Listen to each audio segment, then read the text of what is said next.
On today's show, I had so many classes where the professor would start every class in prayer. I remember being like blown away by that because that's just not something you're used to, Yeah. And professors who really cared about you and like what was going on in your life. If there was something that you were struggling with, whether it was like at home or in your own life, you could schedule time to meet with them and they would not talk to you at all about what was happening in class, but just really about what's going on with you and pray with you. And they were just really invested in your life. And I thought that was really, really special too. I don't know that other professors would have that time, at a state college where they have hundreds and hundreds of students. I had professors where if you were going home for the holidays, to the whole class, they would say, hey, if you don't have anywhere to go for Thanksgiving, like my home is open. I never had heard of those things before. I was just amazed by it. And it was very, very special to be a part of. Welcome to Education Today. I'm your host, Solanke. I spent 15 years in the secondary classroom teaching English, reading, and social studies. I've also been on the other side as a parent of 3 children who have completed the formal schooling years of kindergarten through 12th grade and are now in the college and career stage. Now I'm here to have conversations with teachers, administrators, school staff, students, and parents about all things education. Join me as I cover current topics in education from preschool through to college, career, and beyond.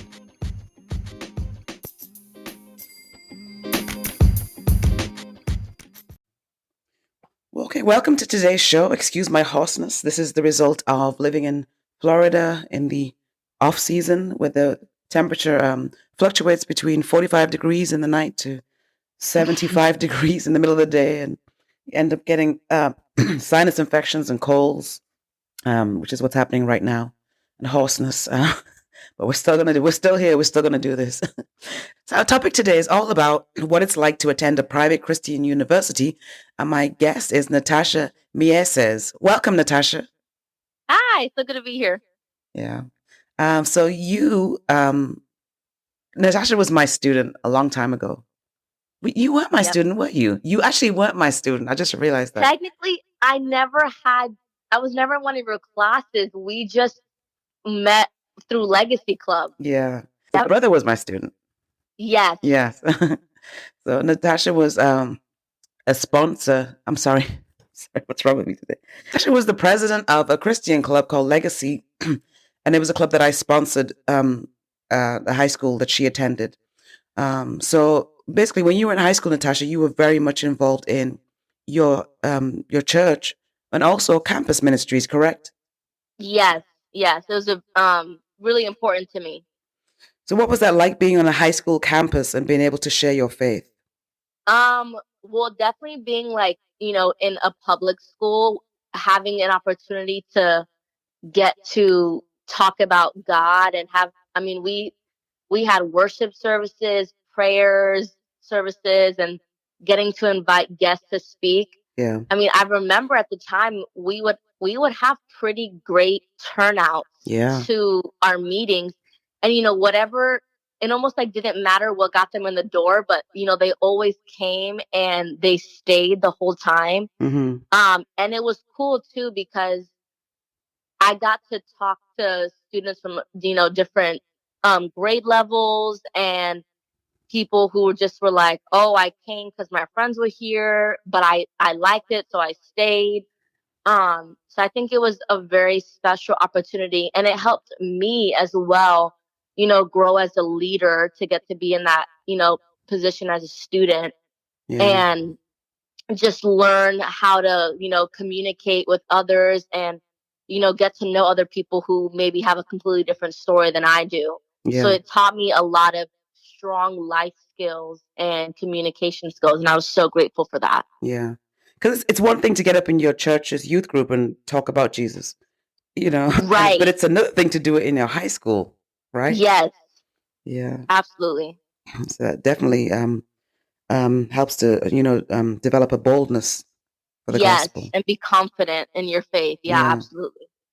So fast forward to senior year, you make a decision to attend a private Christian university in South Central Florida. How did you come to this decision? So because of where I went to church, I had known about this university from when I was in middle school because my youth pastor and his wife went there. Oh, okay. But it was like, I heard about it once and I never really thought about it again. And then when I was, in that season of applying to colleges, kind of what I wanted to do was radically changed within the course of like a year. Before I wanted to go to Southeastern, I was very interested in the culinary arts, and that's right. I remember. Yes, that's what I planned on going to school for. And then I did an internship that was available to me at my church, and in that year was where God was like, I'm going to take you a different route, and I really want you to work in ministry in some capacity. Yeah.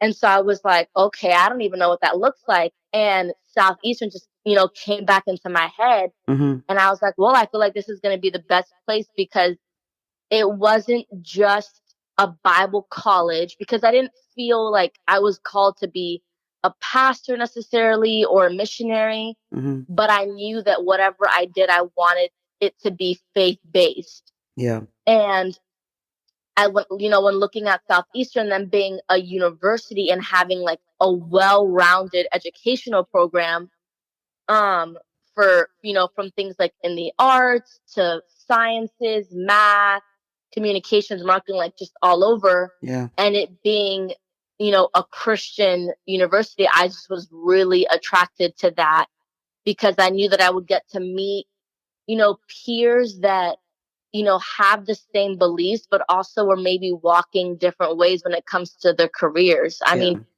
I had friends that were pre-med, some that were going to school to work in the missionary field, teachers, engineers. Like, it was such a nice mix of different students. Yeah.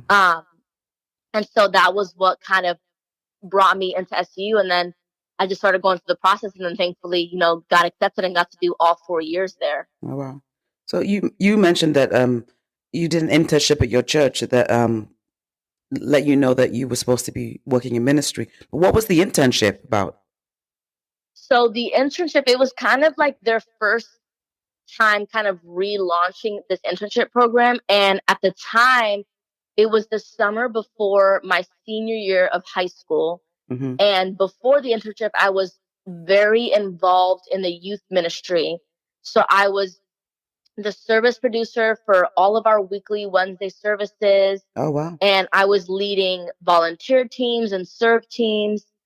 And so where the internship focus was kind of within like youth ministries. Yeah. On like the administrative side of things, because I really enjoyed kind of more the behind the scenes than I did a lot of the front work, like things on the platform and stuff like that. And so the internship was really special because it was a small group of us. I think it was like at the most 5 of us. So we had a lot of one-on-one, mentorship and connections with our leaders. Yeah. And every week we would have some type of study or homework that we were doing. And then we would, for the spiritual side of things. And then, on the other side of things was also just really like what it looked like to run a youth ministry and all that entailed. Yeah. And so it kind of became what I was doing before, but just at a higher level, and really getting to have a voice in the planning of like our youth camps, our youth services, what we wanted to do that we thought would attract, our own age group. Yeah. And so I learned a lot in there too. Like I was very fortunate that at a young age, I was able to lead in like such a way. And I mean, it just goes back to scripture and how it says, like, it doesn't matter what our age is, but, God will equip us for the work that he wants us to do. And I had great leaders who were willing to do that and be patient with me. And it was a great experience. I loved it so much.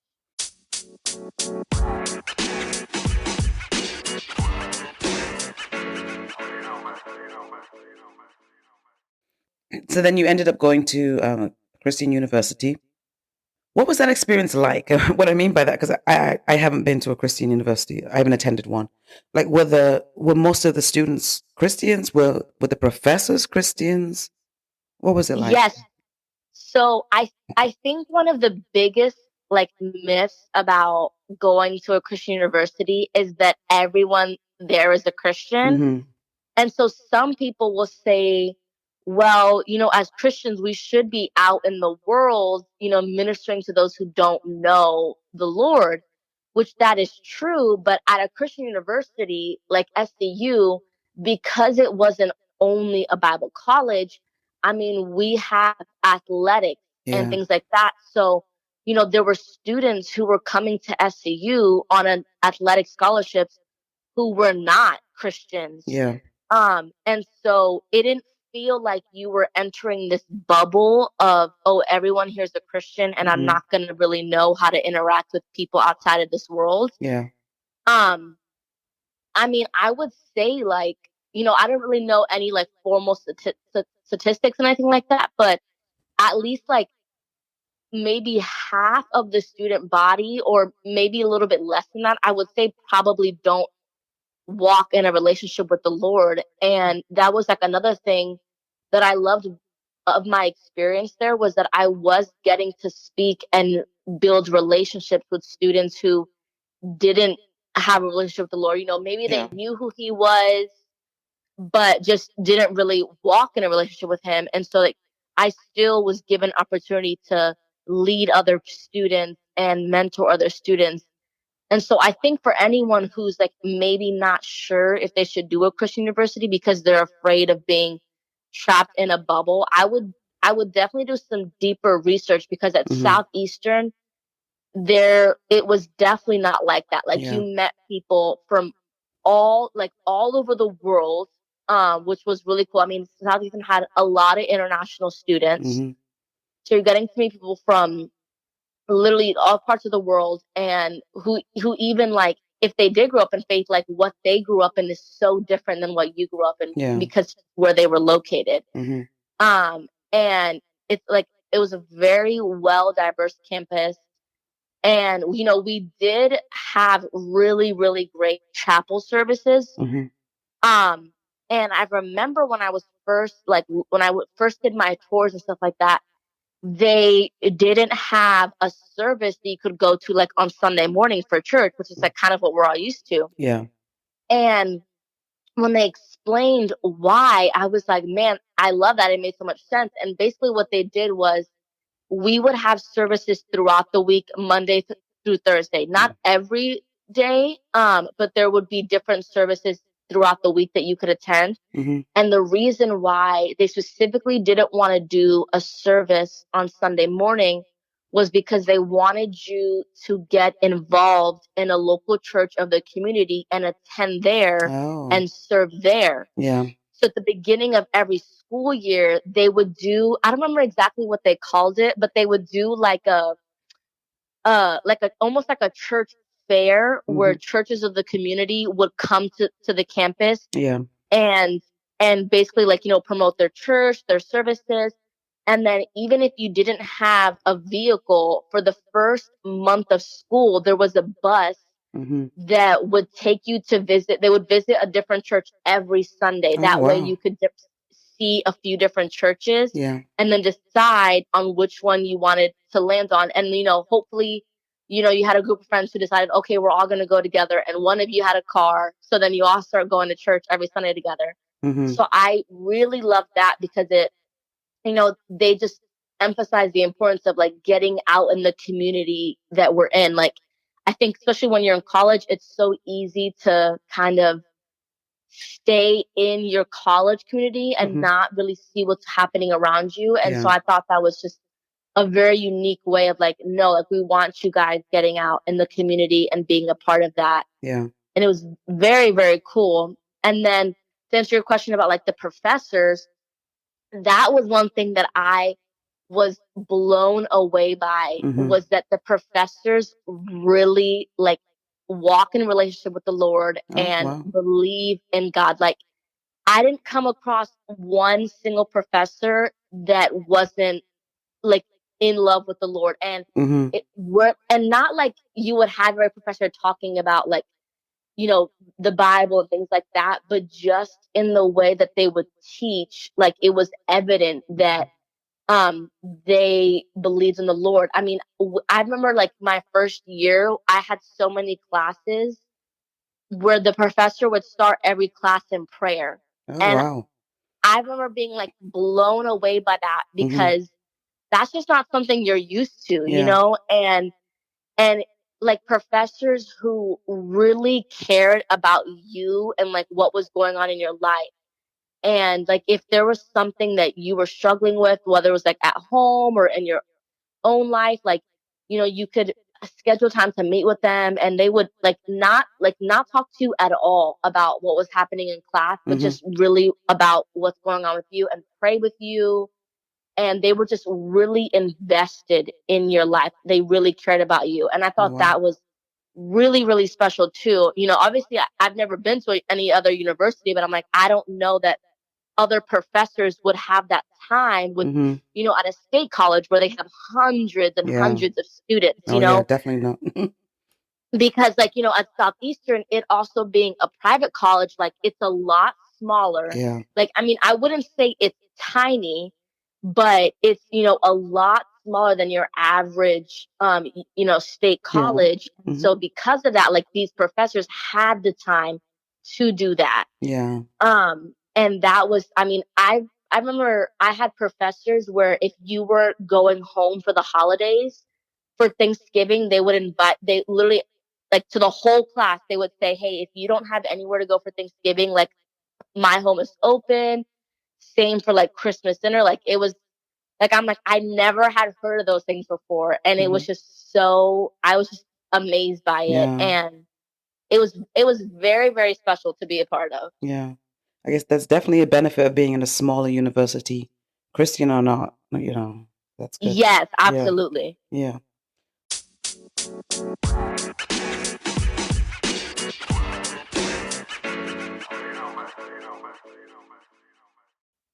So you were able to do a pretty cool internship over the summer. I saw it on Facebook.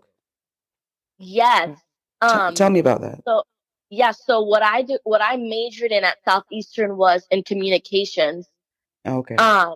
And again, like going back to it being, even though I wasn't, you know, in a major where I was like necessarily having a lot of Bible classes, for every student at Southeastern, no matter what your major is, you have like prereqs that you have to take just because it's a Christian university. So like you have to take Old Testament and New Testament a class for each one where it was just like an in-depth teaching of those things. And then what was really cool too, even though like my major was in communications, I had classes that were in my degree, but one was like how to integrate like your faith in the secular world. Things like that, like because you know, like obviously what I was, you know, for the majority of the students in a communications major, like, you know, we might not be working in a church, so how do we integrate like what we care about and what we're doing and not let go of our moral and our ethics, because that can become hard as well when you're in a secular field. And so because of that, like I got to take fun electives about different like faith-based classes. When it came to like if I wanted to do like an in-depth study in a specific book, I could do things like that. So it's really, really cool. But moving into the internship, I like the one thing that they had expressed so much at SU was doing an internship, whether your degree required it or not. Just because, you know, I think like one of the biggest mistakes people make when they go to college is they don't do any work or internship in the field that they're trying to enter. So then when they graduate, it's almost a little bit harder to try to find a job in that field because you have no experience. Yeah. And so SCU was really, at least in my major, they were very adamant about, how important internships are. And so I had known about Elevation Church for a while, been following them since I was in high school. Their worship music and, their services occasionally. Like, I loved Pastor Stephen and the way he spoke. And so when I came to the time that I wanted to do an internship program, they were like, honestly, one of the best, at least when it came to like for church programs, one of the best internship programs I saw when it came across my research. And I say that because they, a lot of church internships, which I do understand like why they have to do this, but they'll charge you money to be a part of your internship. Which yes, which that was like shocking. And like they'll lay out what that covers. But for a lot of people, like, for an internship, like when you're trying to do one, you can't really afford that. Yeah. And so Elevation does not charge you to be a part of their internship program. And then on top of that, they provide housing for those who are coming out of state. That's because cool. The church is in Charlotte, and I'm here in Florida, so I was not going to be able to afford rent at a place in Charlotte. And the reason why they also do that is because throughout your internship, they don't want you to work anywhere else. They want you to be able to be fully devoted to the internship program. And so they provide you with housing. And then on top of that, they provide you with a stipend weekly. Nice. That will just, like, it wasn't a lot, but it would cover like your gas, your groceries, like the little things that you needed. Yeah. To live basically. Yeah. And it was a wonderful program, like so good. So basically, like, you would apply and you would put your top 3 areas of interest. So that could range from worship to social media to production to writing, youth ministry, kids ministry, outreach, like anywhere that you could think of. I mean, even like if you had an interest in like the finance side of what happens in a church, HR, project management, like all over. And so I would even recommend it to people, like, even if you weren't interested in working for a church, but you were interested in working for like in production, like in a production company. I mean, at the scale that they're at, they have a huge production team and staff. Same with like, if you were interested in the music industry, they have their music their worship team is signed to a music label. So it's like, even if you don't have an interest in working in the church, it still was a great program to apply to and be a part of. Yeah. My internship was in doing social media. So I was working with the main social media team, and kind of the way the program was organized was your internship responsibilities, like of the program itself, was your main priority. So any like internship requests that you would get throughout the program. So sometimes, like, if there was a big event happening in the church, whoever was putting on that event in the church would like request the interns to be there and help. Yeah. And you would do things from like setting up chairs to like, all kinds of things too, which was cool too, because even though I was a social media intern, I was still getting experience in other areas of ministry with the church with those type of requests. Yeah.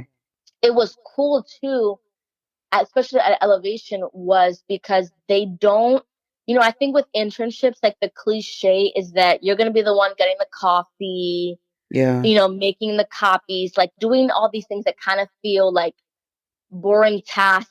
Almost feels like you're doing the work that they don't want to do. Yeah.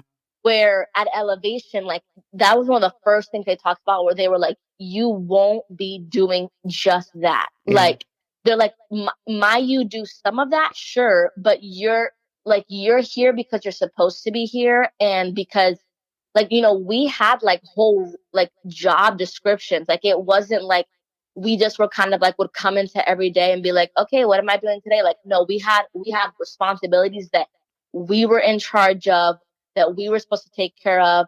And I remember, like, one thing they always encouraged us in was, they were like, if you're invited to a meeting, it's because they want your voice in that meeting. So don't be afraid to like speak up and share what you're thinking. Like, when they're asking for input, like, there was a lot of value and importance that was placed on each of us. Like, we were not just someone to do the work that they didn't want to do. It wasn't like you felt like a slave to them almost. Like, they cared about you, and they cared about what work you were bringing to the team. Each intern, gets like a project that they have to do. And so for my project within my specific team for social media, they wanted to kind of like revamp and relaunch their TikTok page. And so I literally was in charge of creating all the content, making the videos, That's cool. and posting the stuff out. Yeah, like, I had like ownership of this platform that had over 100,000 followers on it. Like that's a big deal. You know, like you, like, I feel like in most, as an intern, like, you would think that you would never have the chance to do something like that. And it was great too, because like, it was such strong resume builders, you know, like things that I could put like, hey, like, I led something this big. That's and cool. It was such a great experience. I mean, I loved it. You know, obviously everyone's experience is different, even within like the internship there.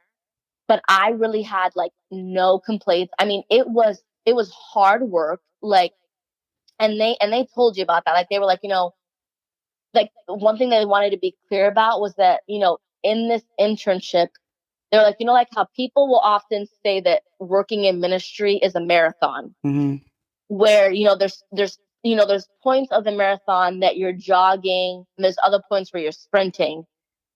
And, you know, the sprinting is not typically super long, because that's not something that's sustainable. And with this internship, they were like, this is a sprint. Like, you're going to be running the whole time. But like, ministry isn't always like this. You have seasons where you're jogging and seasons where you're sprinting. And so like, they were honest. Like, they were like, you know, if you don't feel like, and I remember in the interview process, they were like, if you don't think this is something that you're going to be able to handle, like let us know. Like, because, you know, like, at the end of the day, they also wanted what was best for us. But, you know, it was hard work, but I mean, it paid off. Like, I mean, beyond my internship, I had the privilege of continuing a 4-month contract with them remotely from home. So I came back to school because I had to finish my senior year.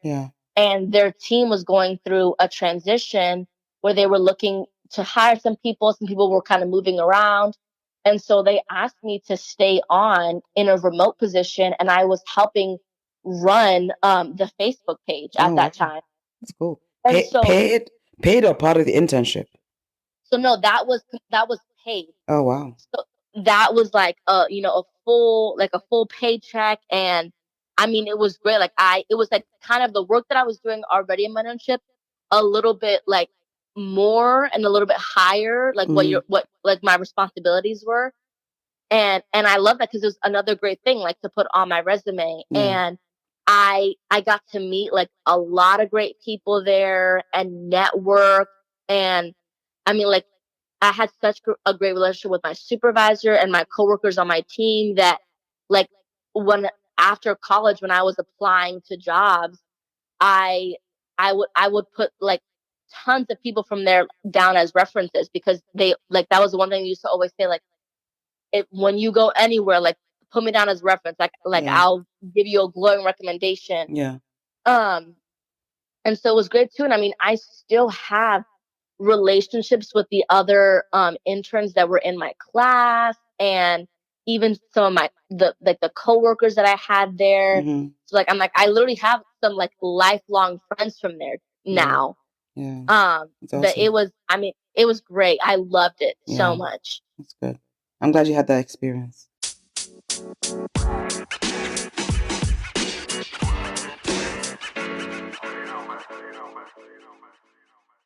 So now you've graduated. What's next for you? What's the next season of life? So, post-graduation job hunt was heavy and hard, but you just have put so much work into it. And thankfully, I'm so excited to be starting a new position at One More Child. They're a nonprofit here based in Lakeland, Florida. And I'm going to be their new social media coordinator. And I'm very, very excited. It's a faith-based organization. And that's important to me. And I love the mission they're doing and the work that they're doing. And I even learned that, maybe if I wasn't working in a church, I knew that I wanted to find a job or an organization where I cared about the mission they had. Yeah. Because at the end of the day, if I'm passionate about the things that they're passionate about, then I know that I'm going to get to love the work that I'm doing and doing something that's, beyond just me important, like, and impacting other people. Yeah. And so I'm very excited to start working with this organization and just being a part of all that they're doing. Well, that sounds like a great fit for you. Congratulations. Thank you. Yeah, I know you're going to do great. But thank you for joining us today to talk all about your experiences of attending a private Christian university. I really appreciate you being on the show. Yes, it was a pleasure. Thank you so much for having me.